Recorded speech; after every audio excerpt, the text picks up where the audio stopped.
Welcome back to my YouTube channel Gigi spot. उम्मीद करता हूं कि आप सब ठीक होंगे। आज की इस वीडियो में हम बात करेंगे टैक्स नोटिस के ऊपर कि आपने टैक्स नोटिस का रिप्लाई कैसे बनाना है, टैक्स नोटिस को आपने डील कैसे करना है। अगर आपको किसी किस्म का कोई टैक्स नोटिस आ जाता है या आपके किसी क्लाइंट को आ जाता है तो आप उसको किस तरह ख़त्म करवाएंगे, आप अपने टैक्स नोटिस का रिप्लाई किस तरह बनाएंगे। तो हमारा ये वाला टैक्स नोटिस वाला जो है टॉपिक ये चल रहा था। इसमें हम जो टैक्स नोटिस जो है वो डिस्कस कर रहे थे, वो जो मैंने अभी आपके सामने ओपन किया हुआ है, इसका सेक्शन जो है 122 sub section 9 notice to amend assessment. इस टैक्स नोटिस को हम डिस्कस कर रहे थे, इसमें क्या क्या चीजें हैं और इस तरह का सिनेरियो कौन सा है और इसका रिप्लाई क्या होगा। इस टैक्स नोटिस को हम खत्म कैसे करवाएंगे, इस टैक्स नोटिस को जब हम खत्म करवाएंगे इसके रिप्लाई में क्या क्या चीजें लिखेंगे, इसके साथ एविडेंस कौन से अटैच करेंगे, ये सारी चीजें हम डिस्कस कर रहे थे। इस नोटिस के ऊपर जो है 2 वीडियोस जो हैं वो मैं अपलोड कर चुका हूँ। ये इस टैक्स नोटिस को मैंने आपको बोला था कि ये हम इसको कंप्लीट डिस्कस करेंगे। फर्स्ट शो कास्ट नोटिस जब आया है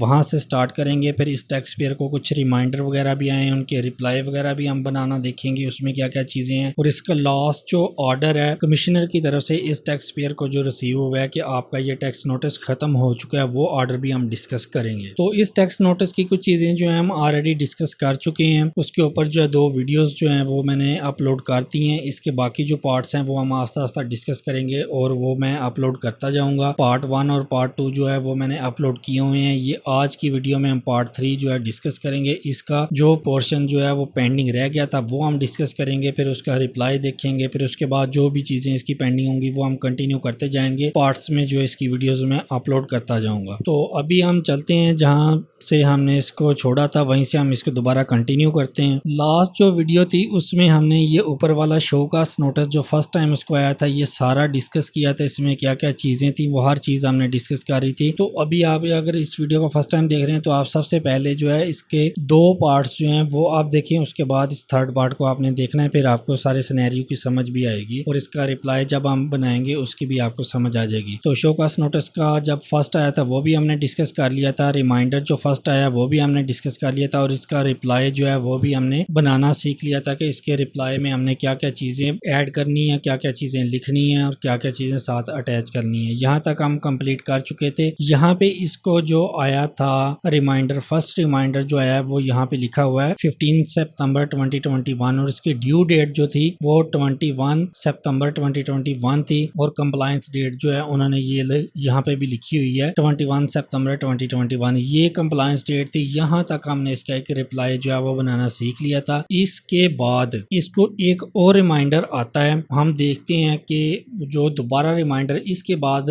आता है। फर्स्ट जो शो कास्ट नोटिस आया था उसके बाद ये वाला रिमाइंडर आया था फर्स्ट, इसका हमने रिप्लाई बना दिया था, लेकिन इसके बाद हमारा रिप्लाई सबमिट करने के बावजूद टैक्स पेयर को जो है एक और रिमाइंडर आ जाता है। हम देख लेते हैं कि उस रिमाइंडर में क्या लिखा हुआ है। इसके बाद इसको जो रिमाइंडर आता है वो ये वाला आता है 7 मार्च को, 7 मार्च 2022 को आ जाता है इसको एक और रिमाइंडर। फर्स्ट रिमाइंडर जो उसको आता है वो देख लेते हैं हम, यहाँ पे क्या डेट थी उसकी, ये देखें ये वाला first reminder show cause notice इसको आता है 4 दिसंबर 2020 को। उसके बाद इसको फर्स्ट रिमाइंडर जो शो कास्ट नोटिस के बाद आता है वो आता है 15 सितंबर 2021 को, जिसकी ड्यू डेट उन्होंने 21 सितंबर 2021 लिखी है। तो इसके बाद जो इसको सेकंड रिमाइंडर आता है वो ये वाला आता है 7 मार्च 2022 को, जिसकी कंप्लायंस या ड्यू डेट जो है वो 14 मार्च 2022 है। यहाँ पे भी रिमाइंडर के अंदर लिखी हुई है इसकी कंप्लायंस डेट। फर्स्ट रिमाइंडर के बाद जो है रिप्लाई हमने सबमिट किया था, रिप्लाई सबमिट करने के बाद इसको जो सेकंड रिमाइंडर आता है वो इस डेट को आ रहा था। तो इसको हम रीड करते हैं। यहाँ पे असाइनमेंट में रिमाइंडर लिखा हुआ है, उसके बाद फ्रॉम किसने ये रिमाइंडर जो है इशू किया हुआ है, ये रमला इसाक है, कमिश्नर असिस्टेंट या डिप्टी है। उसके बाद 2 के आगे यहाँ पे टैक्स पेयर का नीचे नाम लिखा होगा जो कि मैंने हाइड किया हुआ है। इसके बाद रिमाइंडर में हम देख लेते हैं क्या चीजें लिखी हुई हैं। Please refer to this office earlier show cause notice under section 122 sub section 9/111 read with section 122 sub section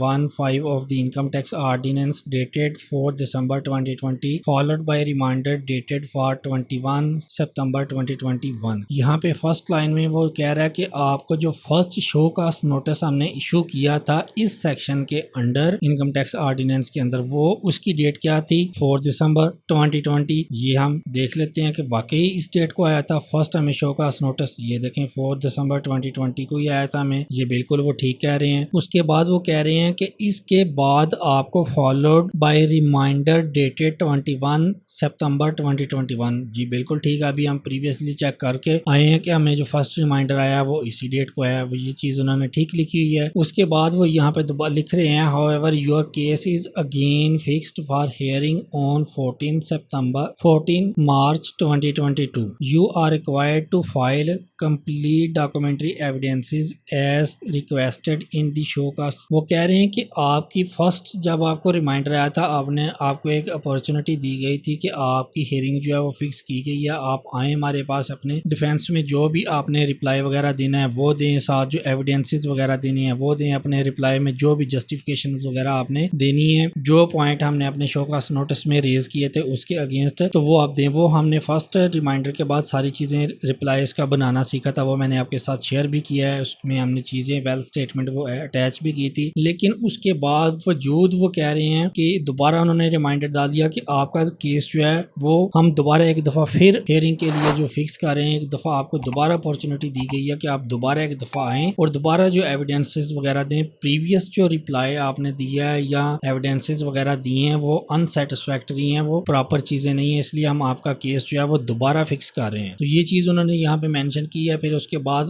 वो कह रहा है please note that in case of non compliance और partial compliance ordered proceedings under section 122 sub section 1 sub section 5 of the income tax ordinance 2001 will be finalised as per show cause notice. अब वो यहाँ पे कह रहे हैं कि आपका केस जो है अभी हम दोबारा फिक्स कर रहे हैं। आपकी हियरिंग किस डेट को कर रहे हैं? 14 मार्च 2022 को। तो इस डेट पे आपने 11 बजे जो है, इस डेट पे 11 बजे आपने हमारे ऑफिस आना है और आपने रिप्लाई वगैरह अपना जो भी है, जस्टिफिकेशन जो भी है, एक्सप्लेनेशन हर चीज लिख के लेके आनी है और प्रॉपर एविडेंसेस वगैरह जो हैं वो आपने प्रोवाइड करने हैं। हालांकि हमने पहले एक रिप्लाई बनाया है, उसके साथ एविडेंस अटैच किए हैं, लेकिन वो कह रहे हैं कि ये जो चीजें हैं वो काफी नहीं है, आप और मजीद जो है एक्सप्लेनेशन दें और मजीद जो एविडेंसेस वगैरह हैं वो दें जो हमने पॉइंट रेज आउट किया है उसके लिए। तो वो कह रहे हैं कि अगर आप ये वाली जो डेट हमने आपका केस दोबारा फिक्स किया है 14 मार्च 2022 को, इस डेट को अगर आप नहीं आते, ये आपकी ड्यू डेट और कंप्लायंस डेट है, इस डेट को आके अगर आप अपना प्रॉपर रिप्लाई वगैरह एविडेंसेस वगैरह नहीं देते तो फिर आपके अगेंस्ट ऑर्डर्ड प्रोसीडिंग्स जो हैं वो स्टार्ट हो जाएंगी। या अगर आप चीजें दोबारा प्रोवाइड करते हैं लेकिन वो प्रॉपर नहीं होते, प्रॉपर एक्सप्लेनेशन नहीं है उसमें, प्रॉपर एविडेंसेस वगैरह उसमें नहीं है, चीजें नहीं लिखी हुई, तो फिर हम उसको पार्शियल कंप्लायंस कंसीडर करेंगे और आपके अगेंस्ट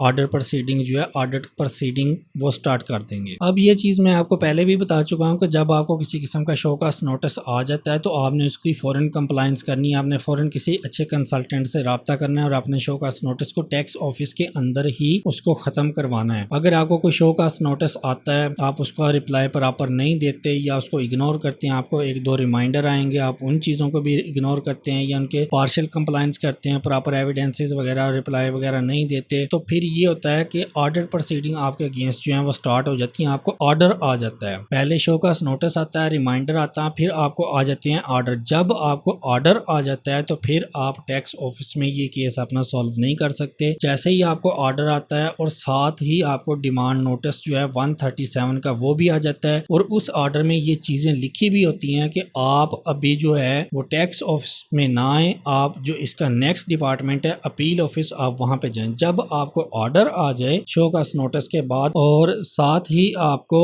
137 का जो है डिमांड नोटिस भी आ जाता है तो फिर आपकी मजबूरी बन जाती है कि आपने अपील ऑफिस में जाना है, फिर आप टैक्स ऑफिस में नहीं जाते। जैसे जैसे आप जो पहली चीजें आपको आ रही होती हैं शोकास नोटिस और रिमाइंडर वगैरह, उनको इग्नोर करते जाएंगे, चीजें आपके लिए कम्प्लेक्स होती जाएंगी, आपके लिए ज्यादा जो है चीजें बर्डन बढ़ता जाएगा और आपके एक्सपेंसेस जो है वो ज्यादा हो जाएंगे बाद में ये सारी चीजें वाइंड अप करवाने में, सारी चीजें खत्म करवाने में। तो इसलिए आपने कोशिश करनी है जब भी आपको शोकास नोटिस आए आपने फौरन किसी अच्छे कंसल्टेंट से राब्ता करना है ताकि आपका जो है वो प्रॉपर केस रेडी करे और उसको डील करे और आपका शोकास नोटिस जो खत्म करवाए। अगर आप इन चीजों को इग्नोर करेंगे तो आपको ऑर्डर आ जाएगा 137 का आ जाएगा और डिमांड नोटिस, और अगर आप अपील में नहीं जाते, अपील का उसने बताया होता है कि जब आपको ऑर्डर आ जाता है और 137 का नोटिस आ जाता है तो उसके 30 डेज के अंदर अंदर आपने जाना होता है अपील में। अगर आप अपील में 30 डेज के अंदर नहीं जाते तो आपको 138 का रिकवरी नोटिस आ जाता है। फिर वो रिकवरी नोटिस जो है वो फिर आपके अगेंस्ट जो है रिकवरी की प्रोसीडिंग स्टार्ट हो जाती हैं, जिसमें आपके एसेट्स वगैरह बैंक अकाउंट वगैरह अटैच करते हैं। वो फिर आपसे जितनी भी टैक्स लायबिलिटी आपकी बनी होती है वो आपसे रिकवर कर लेते हैं। अगर आपसे वो चीज़ें ऐसे नहीं रिकवर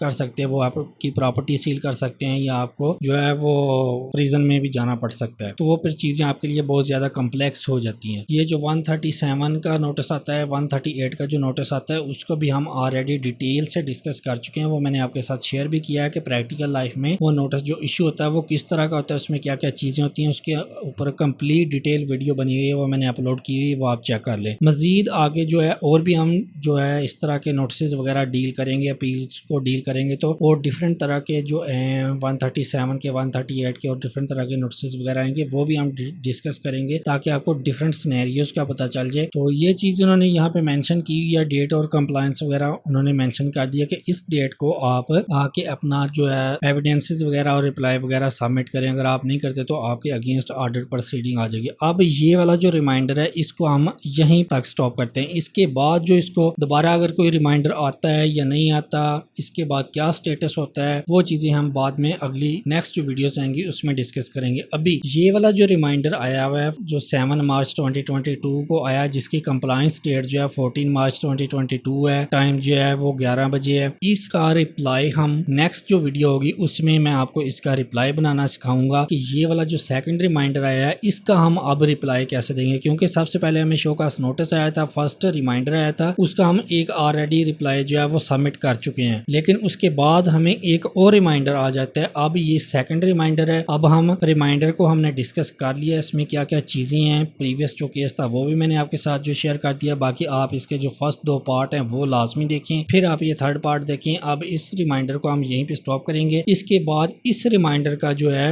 वो रिप्लाई हम बनाना सीखेंगे और इसके साथ जो एविडेंसेस वगैरह अटैच करनी है वो हम देखेंगे। ये चीज़ें हम नेक्स्ट वीडियो में देखेंगे। तो आज की वीडियो में इतना ही था। नेक्स्ट वीडियो में हम इसका रिप्लाई बनाना देखते हैं और सारी चीज़ें जो है वो डिस्कस करेंगे। तो आपने इस वीडियो को लाजमी लाइक भी करना है, शेयर भी करना है, चैनल को लाजमी सब्सक्राइब करना है आपने। मिलते हैं न्यू वीडियो में, फिर हम इसको फर्दर कंटिन्यू करेंगे। तब तक के लिए अल्लाह हाफिज़।